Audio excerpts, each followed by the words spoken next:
So what brings you at this year's Belgrade Security Forum? So I was invited as a speaker on the forum on Albanians and Serbs and whether they can become friends and allies in 2025. I mean, it was a very broad topic. As we know, there are Albanians in Albania, Albanians in Serbia, Serbs in Kosovo, etc. But then the topic was narrowed down a little bit, and we spoke about the relationship between Kosovo and Serbia and the relationship between Kosovo Serbs and Kosovo Albanians. I think it's very important to have as much of an honest discussion about this, considering that this really affects the lives of people who live there today.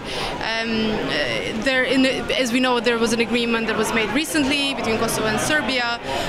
We disagree as to whether it's being implemented and how, and whose interests are being represented.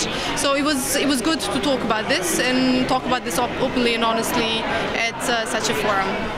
So what are your impressions about the forum so far? Is there a highlight for you? Is there a topic that you enjoyed the most besides your own, that you were a panelist?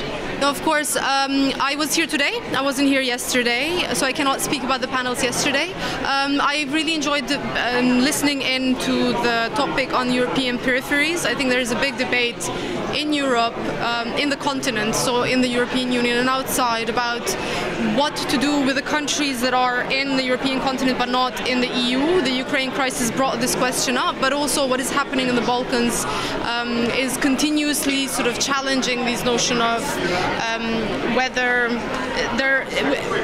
the EU policy is actually achieving the transformation it has set out to achieve when it set out to enlarge to the Western Balkans. So that was, for me, the highlight of the conference.